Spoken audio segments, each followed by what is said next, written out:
You are born in 1953 in Brooklyn, New York. Your first sight is in a house where nothing belongs to you. Your father tends other people's gardens, while your mother looks after other people's children. The pay isn't much and it's barely enough to get by, but your parents make it work. The problem is that while you never go hungry, there's never enough for anything else by age 7. You grow into a kid with freckles and a smile that people trust immediately. Your innocent and trusting face always makes people trust you easily. By age 10, you understand that this is the most useful thing about you. You're also a smart kid, some might even say genius. You skip grades and finish school early at 16 by the time you enter college. You are almost always the smartest in a room of people twice your age. But you notice something that has been prevalent all your life. The smartest isn't always the most respected. The wealthiest people are always the most respected. It is then you make the decision to be wealthy, not hope, not dream. You decide you haven't figured out how, but you will. At 18, you transfer to a well-respected mathematics program in NYU. After 3 years, you realize this still doesn't get you the lifestyle you want, so you drop out. You want to be wealthy and powerful. And school isn't putting you around the people you need. You always hear talk about a group called the Illuminati, a group of elites who run the world. You wish finding them was as simple as looking them up in a phone book, but it's not so. For now, you go back home. While lounging around your parents' house eating Cheetos, you get a great idea. Why not get a job where the elite send their children? If you can't get around the elite, their children would be the next best thing. So you lie about having 2 mathematics degrees and apply at Dalton. Dalton is one of the most elite private prep schools in America. It's also where the rich and powerful send their kids become the next generation of leaders. On the day of your interview, you meet the headmaster. He's a quirky man known to always follow his instincts, so you put on your most trusting face while also professing your love for kids. You even pulled the "my mom was a teacher too" card. It works. And just like that, you start to teach the children of the 1%. But you aren't actually here for the kids. You are here for their parents, and so you begin networking. You go to every parent-teacher event, you shake hands. You always let them know that you're destined for more after all. That has always been the plan. Eventually, Dalton discovers you're a fraud.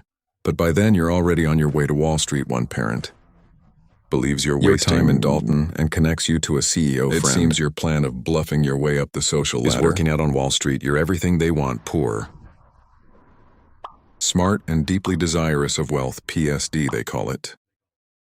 You continue to lie about your degrees. After all, how can they trust you if you aren't certified? But in less than a year, they find out. They call you in and question you. They expect you to grovel and beg. But you shock everyone, including yourself. You do not apologize. You tell them that nobody would have given you a chance otherwise, that you did what you needed to do to get your shot. Whatever it takes, and you turn 27, you earn $200,000 a year. So it's no surprise when one magazine names you Bachelor of the Month. You even become indispensable at work. Turns out being good at math means coming up with trading strategies that could save ultra-wealthy clients huge amounts in taxes. And at the sound of tax avoidance, billionaires cancel meetings to have lunch with you. You make sure to always learn their names, fears, and secrets. But you also make sure they learn your name too. It is during these meetings with them that you learn a crucial truth about the world. The rules don't apply to everyone. They only apply to people without the right connections, so you spend the next decade making sure you always have the right connections. You think this is how it will always be, but a small scandal, an IPO scam that's 100% your fault, ends your time on Wall Street. You don't particularly care. After all, you are walking out with a Rolodex full of the wealthiest men in America. You spend the next few years doing what you do best. Moving money and making yourself indispensable to men who have more money than they know what to do with. You even help people find money they lost. You help them recover millions in stolen funds from offshore accounts and return it to them. They reward you significantly, and just like that, you are a millionaire before you were 32. But becoming a millionaire was never the plan. You never forget about the contact cards in your Rolodex. You just never figured out what to do with it. Well, that's until Bonnie walks into your life. You heard her father's empire just collapsed into the Mediterranean with him, and that she's left with nothing but a famous last name. You believe she's a disturbance at first.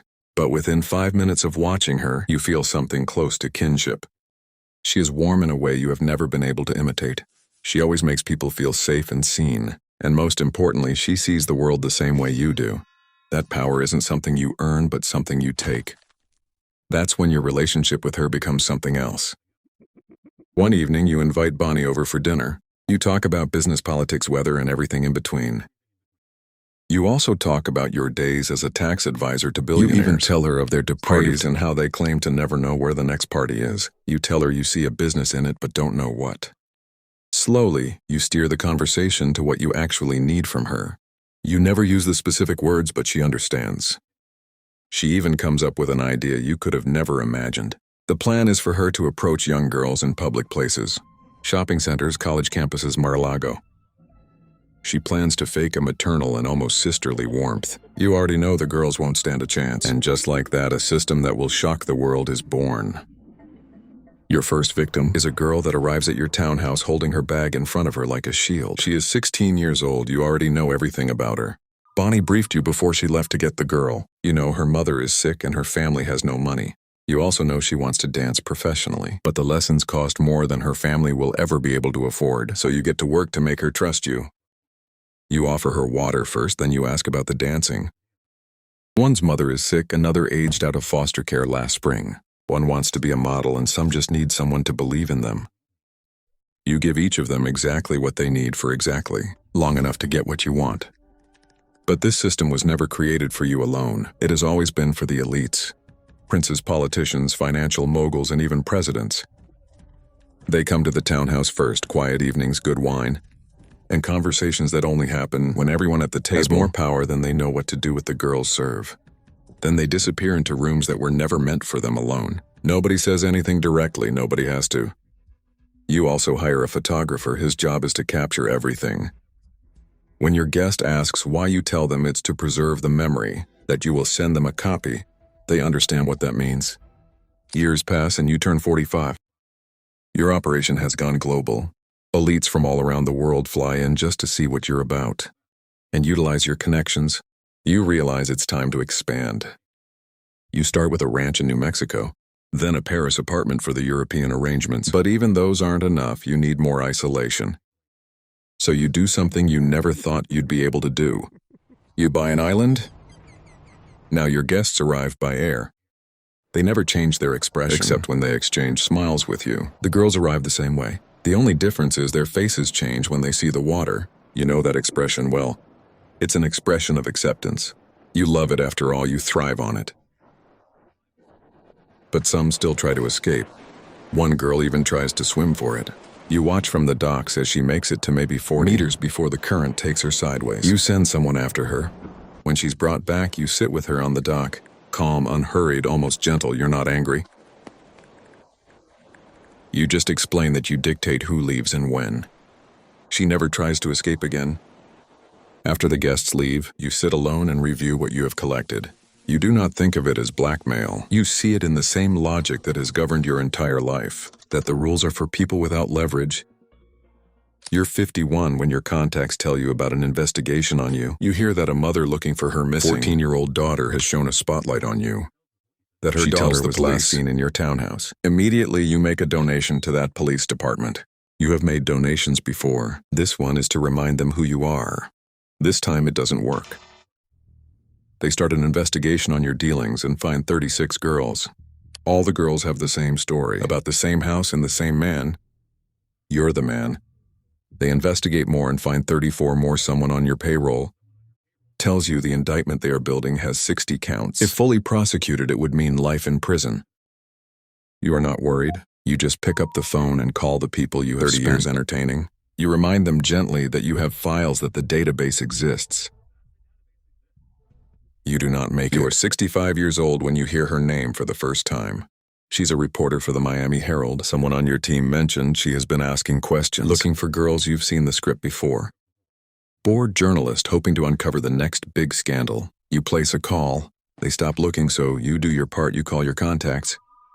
They assure you you forget about it. Months later, you find out she didn't follow the script. She didn't stop looking. She found 80 girls. At first, you wonder how she found only 80. You've had thousands of girls pass through your fingers, but the next message catches you off guard. It says 60 girls agreed to talk, and their statements have been released. You read the statements. You throw it away. You believe no one will take it seriously. You're wrong. The entire country takes it seriously. And just like that, you become America's most hated man. It doesn't take long before you're arrested. Your lawyers tell you it doesn't look good, that you might get 45 years. You are 66 years old, and when you do the math, you don't like what you're seeing. But things are about to become a whole lot worse. The authorities begin searching your properties too. This time they find everything, the CDs, the photographs, everything. Immediately you're thrown into jail when your bail is denied. You realize that this might be the last straw. So you start making calls. The first few go through lawyers' advisors. Voices that have told you not to worry for decades. Then the calls start going to voicemail one by one. The men you entertained and hosted for 30 years stop picking up. Immediately you understand what is happening. So you send a different kind of message through channels. You tell them you have information that can make this worse, that they should take care of this so everybody can be happy. Big mistake. One day while sleeping in your cell, you dream of parties. It seems you can't wait to get back. All of a sudden, you can't seem to breathe in the dream. You're getting so faint that you wake up suddenly. That's when you see him, your cellmate.